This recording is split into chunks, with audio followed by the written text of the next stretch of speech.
Yeah Dhanraj అంటే అందరికి కూడా ఒక కమెడియన్‌గా తెలుసు. కాకపోతే ఇప్పుడు మాత్రం డైరెక్టర్‌గా మారి ఆయన్నే హీరోగా కూడా ఒక సినిమాని కూడా తీయడం జరిగింది. సో ఇదంతా కూడా ఎన్టీఆర్‌ని ఇన్స్‌పిరేషన్‌గా తీసుకొని చేశాడనే విధంగా చెప్తున్నాడు. అసలు ఏ విధంగా జరిగింది?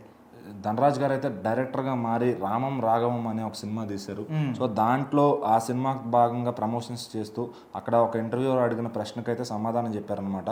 సో నేను ఈ సినిమా తీయడానికి ముఖ్యంగా ఇన్స్పిరేషన్ అయింది ఎన్టీఆర్ గారి నుంచి.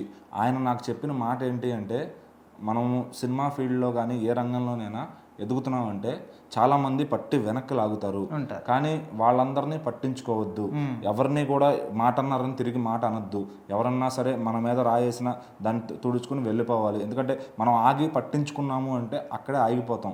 సో ఎవరైనా కూడా మాట మనం వెనక్కి తీసుకోకుండా మనం అనుకున్న పనిని మనం పూర్తి చేసి నిలబడాలి అంతే. సో ఎవరో లాగారనో ఎవరో మాట అన్నారనో దాన్ని తీసుకుని దాని గురించి ఎక్కువ ఆలోచించి అక్కడే ఆగిపోతే మనం అక్కడే ఉండిపోతాం ఖచ్చితంగా. సో ఎవరి గురించి ఆలోచించకుండా ముందుకు వెళ్తే విజయం నీదే అవుతుందని చెప్పి ధనరాజ్ గారికి అయితే ఎన్టీఆర్ గారు ఇచ్చిన సలహా ఆయన అయితే ఇక్కడ ఇంటర్వ్యూలో పంచుకున్నారనమాట.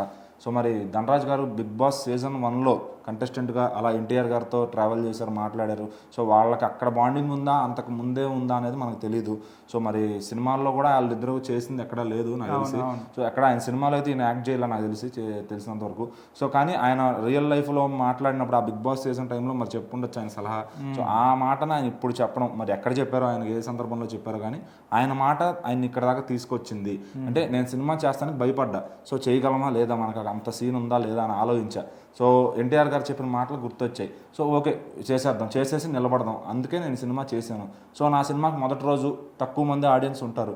ఆ రోజు సాయంత్రానికి ఆ 10 మంది చెప్పే మాట ఉంటుంది చూసారా, అది ఇంకో 100 మందిని తీసుకొస్తుంది థియేటర్కి. ఆ నమ్మకం నాకు ఉంది. ఆ నమ్మకంతోనే సినిమా తీసి రిలీజ్ చేశాను.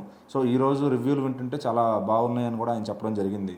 సో మరి అట్లా ఏంటంటే ఒక చిన్న కమెడియన్ అయినా కూడా అతనికి ఉన్న ప్రతిభని సినిమాగా తీసి చూపించడం అంటే అంత ఈజీ కాదు. ఎందుకంటే ఈ రోజుల్లో ఒక సినిమా తీయడం అంటే ఆ నిర్మాత వచ్చి రూపాయి పెట్టి నష్టపోతాడేమో అని భయపడుతూ ఉన్న రోజుల్లో మరి ధనరాజ్ లాంటి కమెడియన్ సాహసం చేసి డైరెక్టర్గా మారి తన తోటి ఫ్రెండ్ బలగం వేణు ఎట్లయితే బలగం తీసాడో, సరే మనం కూడా తీసి ఇప్పుడు టైం వచ్చింది పరిష్కరించుకుందాం, ఎన్నాళ్ళని మనం కమెడియన్గా ఉండిపోతాం అనుకున్నాడో ఏమో కానీ ఆయన అయితే సినిమా తీశారనమాట. సో దాని ట్రైలర్ కానీ లుక్స్ కానీ అంతా కూడా చాలా నీట్గా డీసెంట్గా ఫిల్మ్ అయితే కనపడుతుంది. సో మరి ఆ 10 మంది చూసి ఇంకో 100 మందిని థియేటర్ నిజంగా లాగుతారా? సో అతన్ని ఇన్స్పైర్ చేసిన ఎన్టీఆర్ గారి మాటని నిలబెడతాడా ఖచ్చితంగా? సో మరి రామం రాఘవం సినిమా ఎట్లా ఉంటుందని కూడా అందరూ వెయిట్ చేస్తున్నారు. సో మరి ఆ సినిమా అయితే ఇప్పటికీ మార్నింగ్ నుంచి పాజిటివ్ రివ్యూస్ అయితే ఉన్నాయి. సో మరి ధనరాజ్ గారి సినిమా ఎట్లా ఉందని మనం కూడా వెళ్ళి చూసి తెలుసుకుందాం.